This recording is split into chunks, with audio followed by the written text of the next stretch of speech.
Assalamualaikum warahmatullahi wabarakatuh. Waalaikumsalam warahmatullahi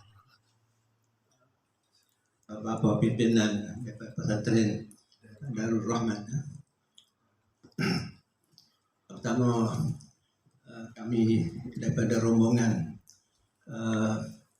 ahli jemaah ulama dan juga guru-guru agama dan imam-imam di kawasan di Kelantan, yang kami terdiri daripada wakil daripada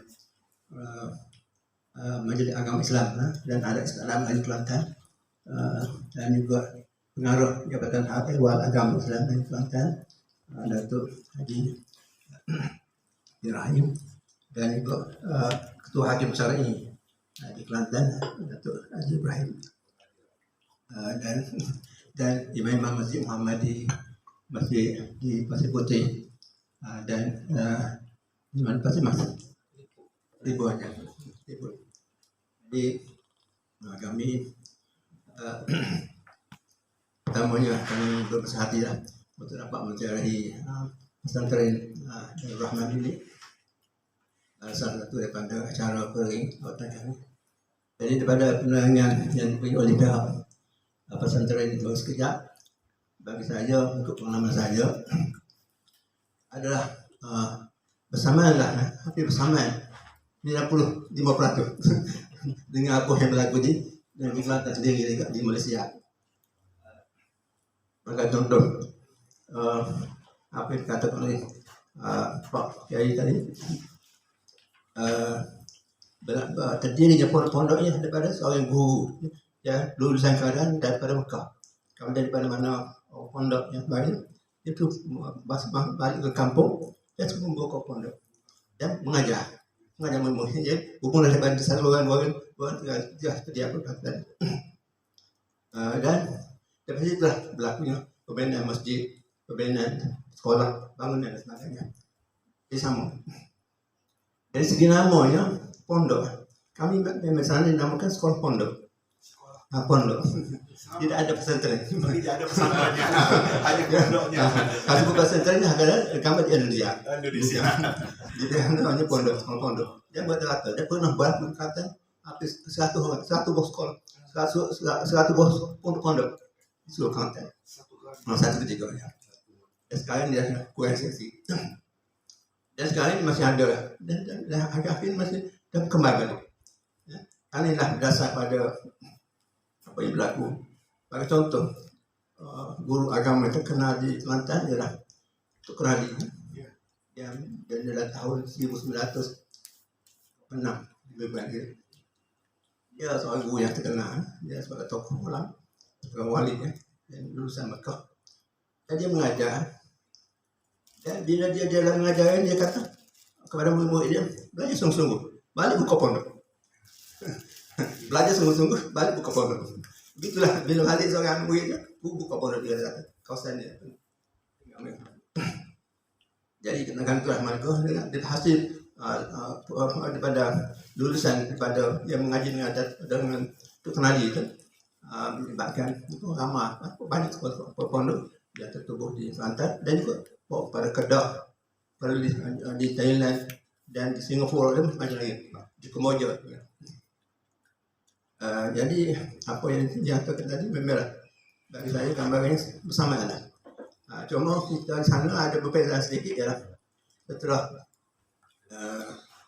berjalan suasana mungkin kerajaannya ada raja dan sebagainya di sana ada perbezaan sedikit. Jadi kita ada sana Majlis Agama Islam dan lagi juga ada Jabatan Agama Islam yang murah keislaman di negeri ini.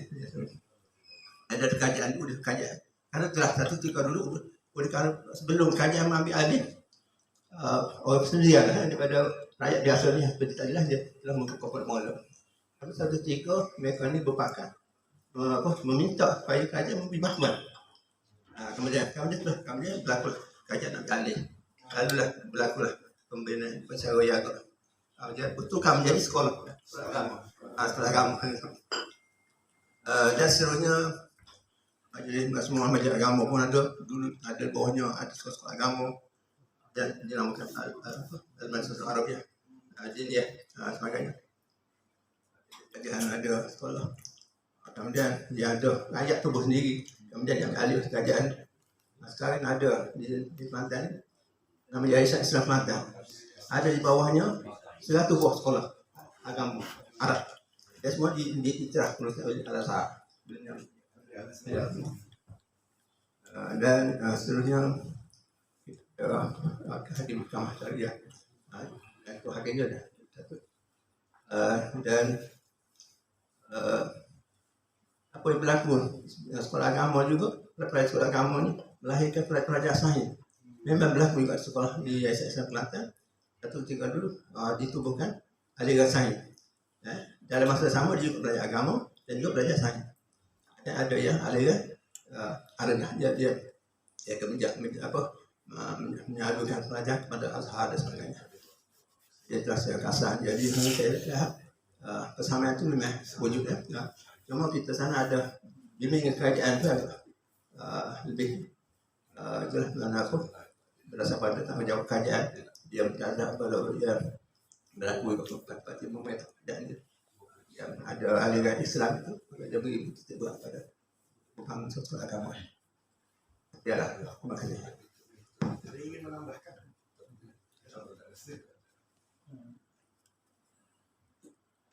Bismillahirrahmanirrahim. Assalamualaikum warahmatullahi wabarakatuh. Waalaikumsalam. Kami mengucap terima kasih kepada Pak Kiai untuk dalam kerana telah bersedia untuk menerima kunjungan kami pada ini. Jadi saya melihat pencapaian pesantren di Indonesia ini lebih awal di mana dia telah didukung kuat oleh masyarakat Islam di Indonesia. Dan apa yang saya melihat ini kalau boleh kita dapat mengintegrasi antara pelajar-pelajar kita demi sebuah Nusantara yang satu rumpun bahasa dan bahasa, supaya kita dapat membina satu koridor yang lebih jelas dan lebih kuat untuk memastikan kita dapat bersatu dan dapat memberi sumbangan kepada pembangunan Islam Nusantara pada masa hadapan. Jadi di Kelantan ni kalau sebab Menteri Malu bagi Mak Datuk Timbalan Kiri, kita ada pondok dulu kita Kelantan yang sebagai Abi Mekah. Sebab semua yang baik pada Mekah buka pondok. Buka pondok. Ya, kita ada lebih 150 masa itu. Untuk data ni kita ada lebih kurang. Ada yang berdaftar 36. Jadi keadaan ini telah memberi sokongan supaya pondok-pondok itu diperkasakan. Jelaskan Majlis Agama telah mengambil satu peranan untuk mendaftarkan semua pondok-pondok ini supaya kita dapat memberi kebajikan. Jadi kalau kita tak daftar, kita tak tahu. Jadi kalau kita daftar, kita dapat kebajikan dan kita dapat daftar dia dan memenuhi keperluan sebagai sebuah pusat pengajian. Supaya ianya tidak berlaku apa-apa kesulitan pelajar untuk terus belajar di pondok ini secara yang lebih selesa. Sebab apa boleh dia buat sendiri ni, Pak Kiai, ada yang buat kebakaran dan sebagainya. Jadi kalau daftar di Majlis Agama, dia akan boleh tentukan kaedah pembinaan macam mana, kualitas pelajaran macam mana. Cuma sekarang lebih kita di Kelantan ni syarat khas untuk kemasukan tidak ada lah. Kita terbuka untuk mana-mana yang berminat untuk masuk belajar pondok sama ada tingkat kanak-kanak ataupun di tingkat dewasa. Ada pondok dia mengajar dewasa, ada pondok dia kanak-kanak, ada yang buat tahfiz dan sebagainya. Tapi sebaliknya kerjaan peranan di Majlis Agama untuk memastikan pondok ini berjalan secara yang lebih selaras. Ada dipanggil curriculum trust. Kalau buka pondok mesti curriculum mesti wajib ada supaya kita selaras semua pengajar di pihak pondok. Dan selepas itu supaya pengajar itu dapat diiktiraf di muadalah di mana-mana pusat saja. Dan kita telah mengadakan perbincangan dengan universiti tempatan untuk mengadakan bridge program. Yang belajar pondok ni boleh masuk ke universiti macam di Indonesia. Diterima masuk. Sekarang ni tak boleh. Sekarang ni nak masuk ke universiti tak boleh. Sebabnya syarat kelayakan tidak tercapai. Cuma baru dalam perbincangan terakhir saya mencadangkan supaya untuk PKUT tidak syarat keagamaan tapi syarat untuk ijazah. Apabila dia masuk boleh belajar, tapi ijazah esok kalau tak cukup syarat tak boleh ijazah. Itu lebih senang. Jadi kalau ini kemungkinan dipertimbangkan oleh kerajaan, mana pelajar-pelajar pun agama dan dapat masalah sebab dia dah layak. Cuma syarat mungkin di Malaysia dia mesti ada SPM, tapi pelajar pun tidak ada SPM. Tapi dia punya IQ capaian lebih pada SPM. Kalau dia boleh masuk universiti, lepas tu untuk dia nak ijazah itu saja baru boleh. Itu maknanya lebih mudah lah. Dan kita sebagai macam mana kalau di rumah Datuk, jadi kita di Kelantan juga, kita ada sekolah-sekolah ini lebih pada 90 orang di bawah kerajaan terus, di bawah biaya kerajaan. Mereka telah menyediakan peruntukan sebenarnya lebih 200 juta tahun untuk pembelian sekolah-sekolah kita 90 sekolah dan ada sekolah-sekolah Arab Sains yang telah diperlukan untuk keperluan engineer, doktor dan sebagainya. Dan ramai daripada pelajar kita terutama pelajaran dalam bidang perubatan di Mesir akibat dia belajar di sekolah-sekolah agama dan tahfiz Al-Quran dan sebagainya. Dan saya rasa inilah buat terbaiklah dengan rawatan kita dapat mengadakan satu hubungan yang lebih baik selepas ini. Mungkin apa yang lebih di sini kita ambil manfaat daripada pesantren sini. Apa yang kita ada kita boleh bagi pada pesantren di Ar-Rahman insyaAllah pada masa hadapan insyaAllah. Ya, terima kasih. Assalamualaikum warahmatullahi wabarakatuh. Terima kasih kepada Pak Kiai dan pimpinan semua. Jadi gini nak ada beberapa perkara yang kalau boleh penjelasan yang lebih sikit lah. Satunya di sini difahamkan pengajiannya gabungan antara turas dan moden. Jadi apabila pengajian di sini difaham juga pengajian selama 6 tahun. Lepas itu aliran agama ini boleh masuk ke universiti di sini. Aliran sains yang baru dibuka itu dengan 20% pengajian Islam dalam 20% aliran sains itu dapat sambung ke kajian dalam bidang sains lah. Ini satunya tanyanya mengenai syarat kemasukan di sini umumnya ataupun dia kena habis sekolah dasar dulu ke. Dan saya difahamkan juga keluarnya difahamlah. Katanya keluar daripada pesantren ini boleh menguasai bahasa Arab dan bahasa Inggeris yang baik. Difahamkan. Jadi bagaimana caranya lah nak membentuk kalau boleh penjelasan lanjut. Itu Allah. Saya berterima.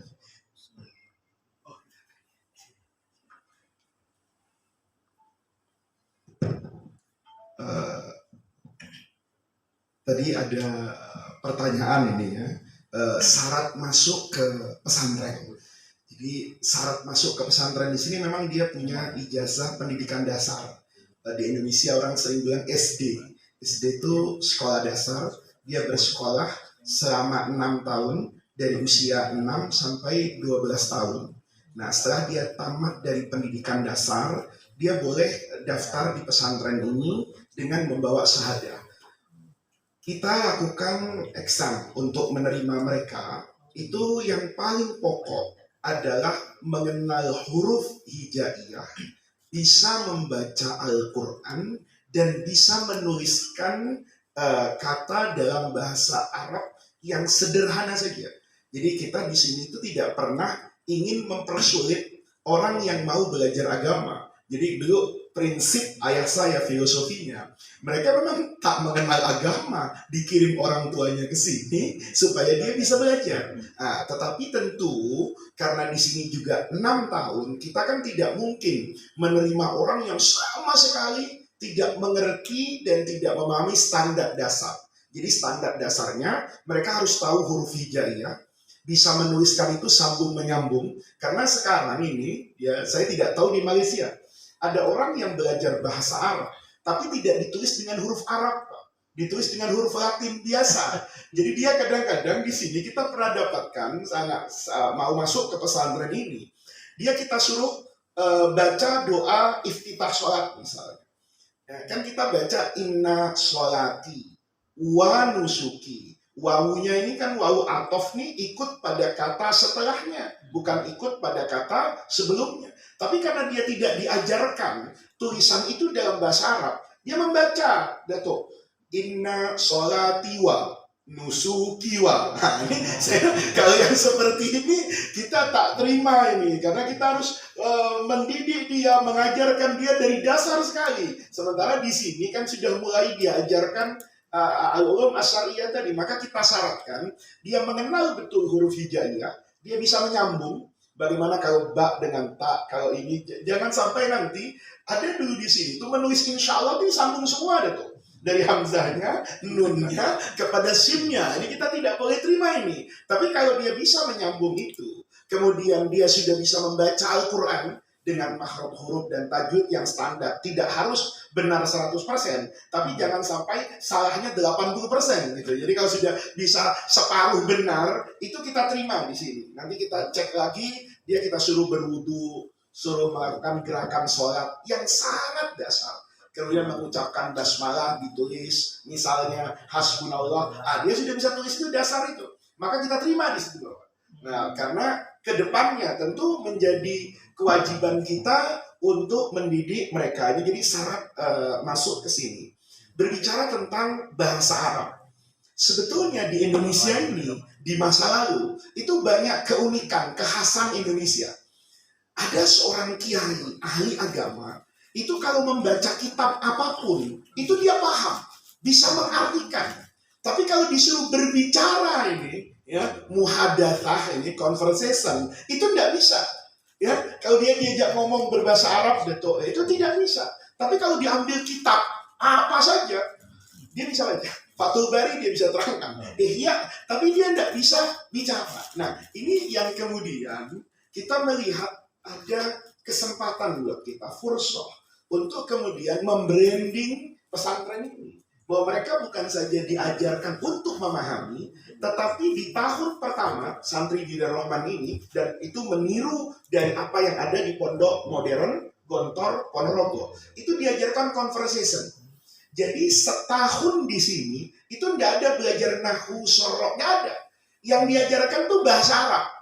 Walaupun bahasa Arabnya boleh jadi salah-salah, tapi kita dorong mereka itu berani bicara. Walaupun misalnya ana yadhabu, nggak apa-apa. Nanti kita perbaiki saja tanpa kita ajarkan kaidahnya. Oh, kalau ana adhabu, ya, kalau yadhabu itu huwa.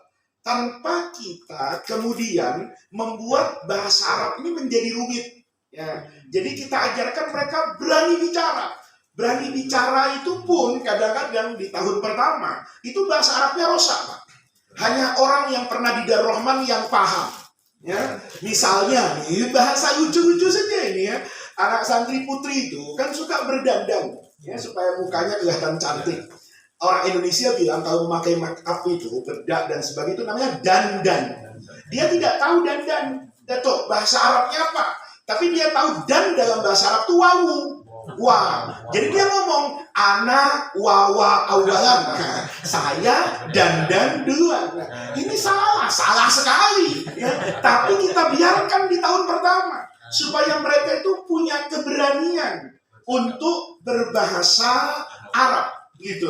Bahkan kita ini cerita ini di pesantren ini kalau bicara soal pendidikan bahasa Arab yang seperti itu banyak. Misalnya kita di kelas 1 tahun pertama itu kita banyak sekali pelajaran yang tujuannya itu menunjang kosakata bahasa Arab.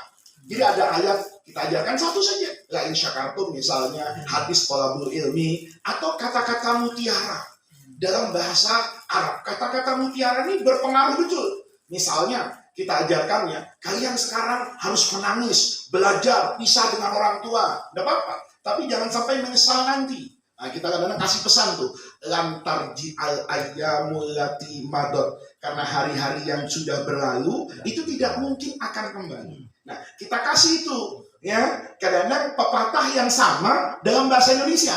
Lam tarji al ayyamu allati madot. Bahasa Indonesianya, nasi sudah menjadi bubur. Nah, anak-anak ini ketika kelas 1 tuh nempel. Dia nggak tahu, kadang-kadang nggak paham satu kata ini. Tapi dia tahu, lam tarji al ayyamu allati madot, itu nasi sudah menjadi bubur. Pagi-pagi, dia itu bawa bubur dia tuh. Lewat depan gurunya. Gurunya tanya, "Madza fi yadika?" Ada apa di tanganmu tuh, kamu bawa apa? Dia, bubur apa bahasa Arabnya ya? Tapi dia ingat, lam tarji al ayyamul lati madot. Dia jawab pakai itu, gurunya paham. Oh, ini bubur maksudnya. Yang seperti itu, ya.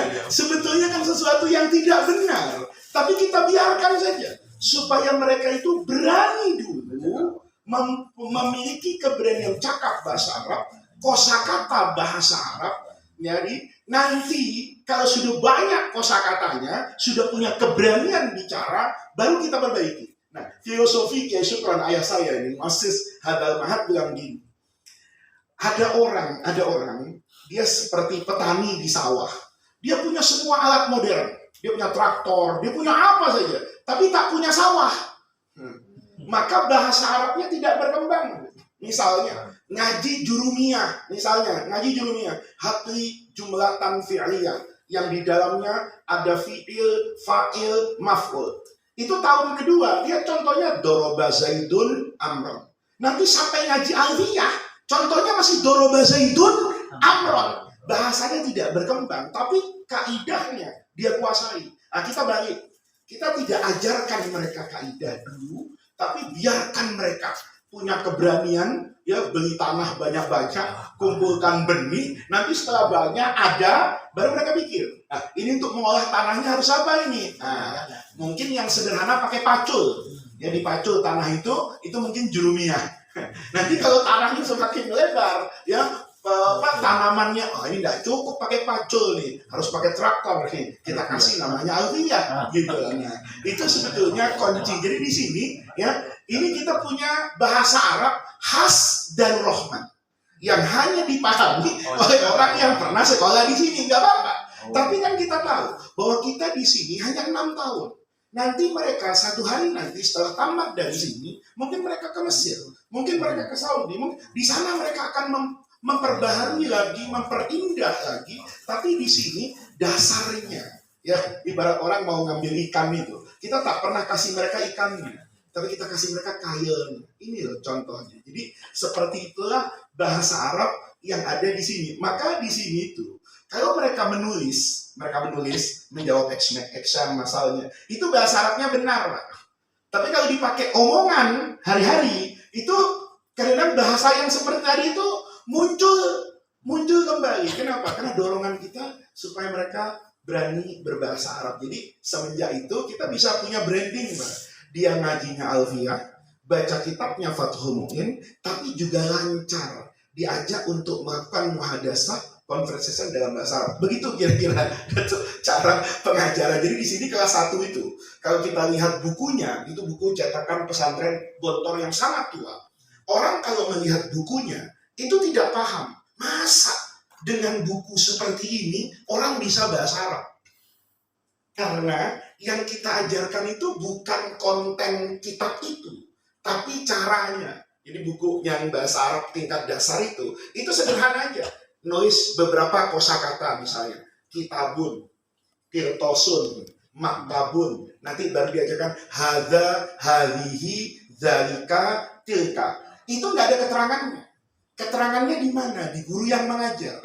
Dia dalam mengajar bahasa Arab tidak boleh menerjemahkan kosakata Arab ke dalam bahasa Indonesia, tapi dia harus membawa yang namanya wasailul idoh. Wasailul idoh itu bendanya. Jadi kalau guru bahasa Arab di sini itu harus guru yang confident pada dirinya. Dia berani bergerak. Jadi kalau misalnya hadza kitabun, dia harus angkat kitab itu. Hadza kitabun. Nanti kalau ngasih zalika, itu tangannya berani begini. Karena kalau zalika masjidun, salah itu nanti. Tapi huna faslun, hunaka, ada yang tahu ini dan itu. Nah, dari situ sebetulnya mereka kemudian jadi punya keberanian untuk belajar. Jadi bukunya itu sederhana sendiri, tapi metode pengajarannya nanti ketika belajar fiqh itu juga harus berani gurunya. Ana adri, lari dia, nggak boleh. Ana adri, saya lari, nggak boleh. Karena kalau seperti itu ingatannya pendek. Tapi kalau gurunya berlari, dia ingat betul itu. Tadi Ustaz itu lari. Oh ternyata ana adri, saya berlari. Ana amshi. Ya, yang repot tuh kita ana akifu, dia harus lari dulu tuh. Begitu lari, ana adri, berhenti, ana akifu. Wah itu berarti paham. Oh ajri itu lari, akifu itu berhenti. Ya, itu sebetulnya metode bahasa Arab yang standar itu hampir setahun atau boleh kita katakan 2 tahun. Nah, 2 tahun Pak, tidak diajarkan nahwu sama sekali, tidak diajarkan sorof. Kalaupun mereka tahu, itu hanya tahu dari teman-temannya. Baru temannya ngajarin itu, tapi pelajaran sekolah nggak ada.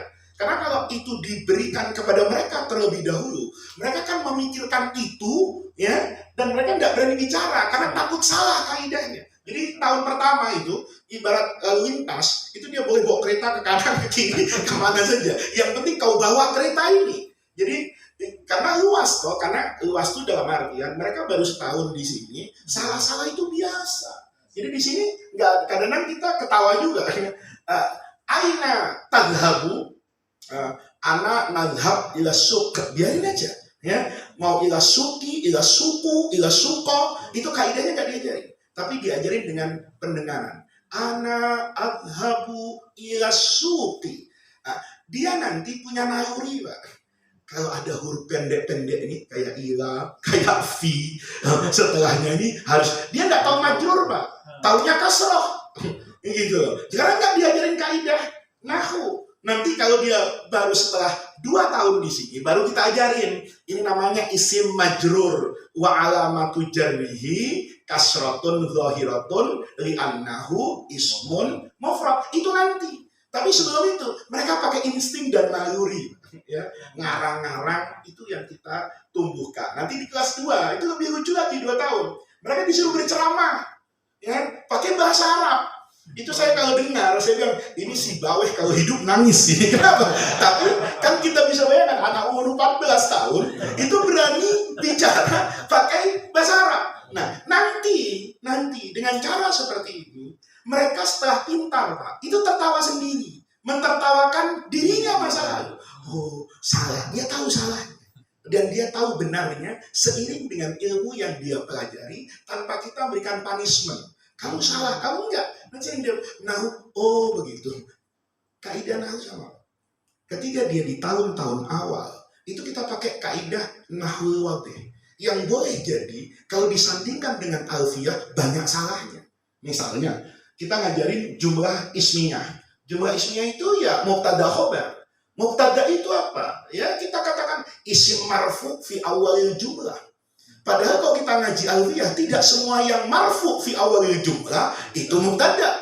Kan gitu. Tapi untuk mereka pemula, biarin aja. Oh pokoknya isim marfu fi awal. Kita ngajarkan mubtada khobar. Nggak boleh kita kemudian mengatakan, nah ya anakku, muridku, ada mubtada muakhor, ada khobar, muqaddam. Haram itu. Itu kalau ada guru tahun ketiga ngajar begitu, kita panggil, Pak. Kamu apa-apaan? Salah. Itu kan benar, Pak. Nanti belum waktunya dia tahu khobar muqaddam dan belum waktunya dia tahu mubtada muakhor.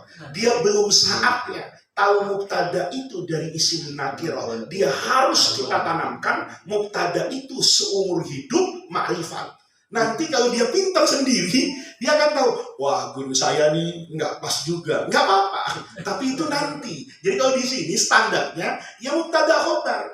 Gitu loh. Jadi kalau kita misalnya ya mau menanamkan itu dengan baik ke santri, ya berdasarkan pengalaman kita hari ini, ya cara itu cukup baik dan bijaksana, Datuk. Walaupun boleh jadi tidak memenuhi standar ilmiah yang pada puncaknya. Itu yang kita, jadi di sini pun sama, aspek fikih juga gitu. Jadi fikih kita ajarkan mazhab Imam Syafi'i. Jangan coba-coba imam di sini tidak kunutan, itu dipanggil Pak. Kenapa tidak kunutan? Kenapa tidak baca basmalah di awal surah Al-Fatihah? Itu sebagai pendidikan, karena kita mengajarkan kepada santri kita begini.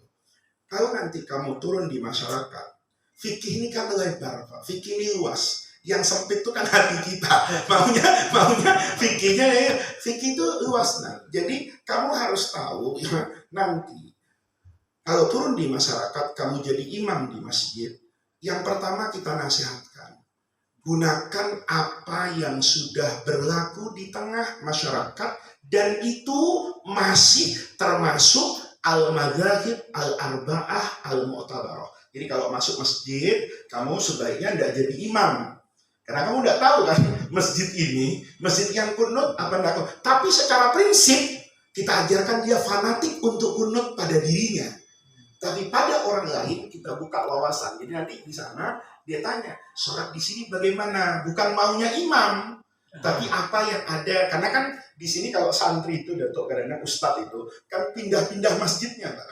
Nah, kadang-kadang di satu masjid imam rawatibnya itu karena takrim kepada guru meminta guru ini supaya jadi imam. Kalau di masjid itu misalnya ternyata orang nggak kunutan, imamnya kunut, di beberapa daerah di Indonesia itu sensitif. Ya, jadi orang di Indonesia itu kalau di desa itu ada yang menganggap kalau sholat subuh enggak, kunutan itu enggak sah Pak. Nah kalau kita masuk ke masyarakat yang seperti itu nanti ada pertentangan. Jadi kita ajarkan juga di sini kelas 1, 2, 3, 4 itu fanatik betul Pak. Mengerti betul dengan fikihnya Al-Imam Asy-Syafi'i. Nanti setelah bekal madzhab Syafi'inya cukup, sudah mengerti, nah, baru kita buka wawasan. Oh, dalam fikih itu, sholat subuh itu, kunut itu tidak ada ulama yang mengatakan itu adalah rukun. Imam Syafi'i bilang itu sunnah yang kalau lupa diganti dengan sujud sahwi. Kalau sudah tidak kunutan dan tidak sujud sahwi, kan ulama tidak ada mengatakan sholatnya tidak sah. Ya sudah selesai. Kalau yang seperti ini, khilafiyah begini jangan dibesar-besarkan. Itu sebetulnya metode yang kita gunakan. Yang bahasa Inggris sama, yang bahasa Inggris juga sama. Dia tidak diajarkan grammar sama sekali.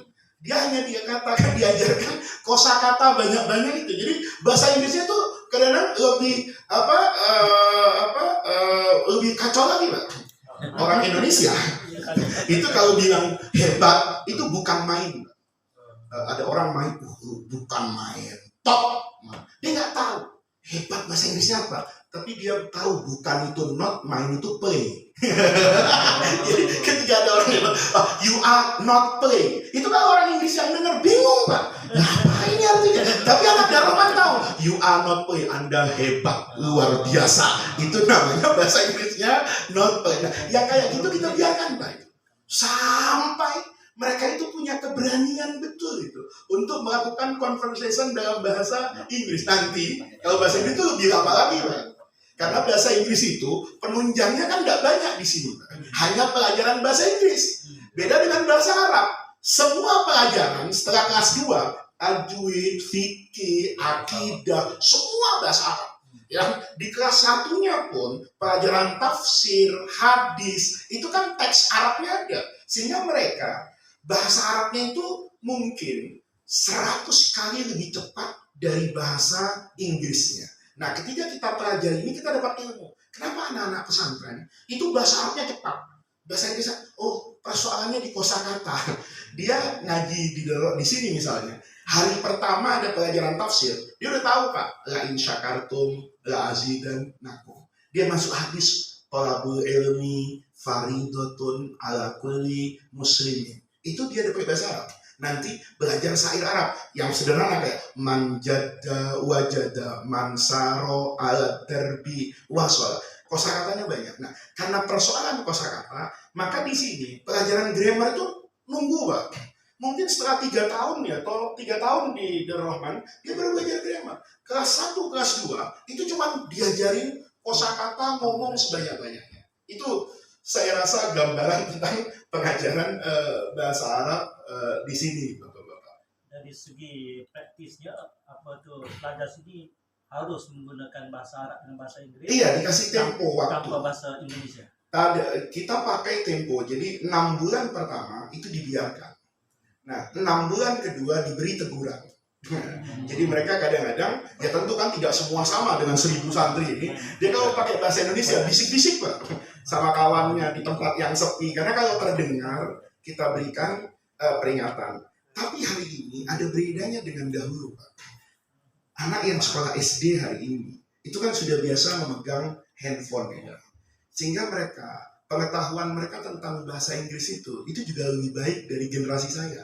Karena mereka biasa mendengarkan film, mereka sudah berinteraksi misalnya dengan lagu musik yang berbahasa Inggris. Sehingga kadang-kadang anak sekarang itu modal bahasa Inggrisnya yang di pesantren itu sudah jauh lebih baik dari generasi saya.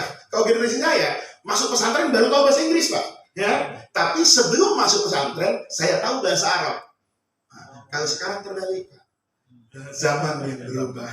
Anak sekarang masuk ke pesantren, pengetahuannya tentang bahasa Inggris itu jauh daripada bahasa Arab. Karena tidak semua juga anak yang masuk ke pesantren ini bahkan mengenal huruf hijaiyah.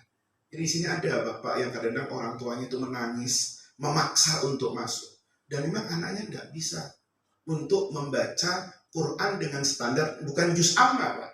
Al-Hakumut Takatsur ke bawah itu dia bacanya patah-patah. Jadi memang kondisi berbeda. Sekarang mengajarkan bahasa Inggris di pesantren itu lebih mudah. Karena anak santri sekarang itu merasa bahwa dunia itu membutuhkan bahasa Inggris. Nah, karena cita-citanya dia setelah jadi pesantren itu kan sudah banyak yang kemana-mana. Kalau dulu setelah tamat dari pesantren ini cita-citanya ya jadi guru agama, jadi mufti. Ya ini perlu bahasa Arab yang kuat. Nah, sekarang enggak, tidak semuanya kepengen jadi guru agama kan. Nah, sehingga bahasa Inggris dirasakan sebagai kunci miftah untuk dia bisa menguasai dunia ini. Tapi prinsipnya diajarkan secara sama dan berimbang. Baik, ada lagi? Ya, kalau tidak ada nanti kapan-kapan kita bisa. Oh boleh nanti diantar. Silakan lihat karena saya lihat di jadwal bapak-bapak ini akan sholat ke Istiqlal ya. Direnovasi. Istiqlal di dalamnya hari ini. Hari ini bukan Istiqlal. Oh bukan, kemana saja boleh. Silakan nanti saya pun izin pamit karena saya ada kegiatan di luar. Nanti bapak-bapak bisa ditemani ya. Evan yang dekat saja. Jangan sampai ke belakang. Kalau yang beberapa orang pakai mobil golf nggak apa-apa. Ya, tapi kalau nanti Datuk ke belakang itu terlalu jauh karena ini ada 4 hektar 6.000 meter 4,6. Iya, orang Malaysia itu dengan hektar juga. 1 hektar 2 hektar. Nah di sini ada 4,6 ya. Malaysia ada desa. Iya. Jadi di sini ada santri putri dan juga ada santri putra. Tidak. Terima kasih. Ini maaf kita malah sedang habis bakat yang lalu terakhir belum buat lagi. 1, 2,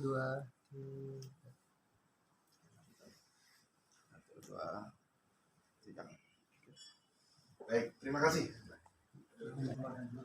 Oh, ini Pak Keiko sih yang terima. Bergantian. Jadi gitu.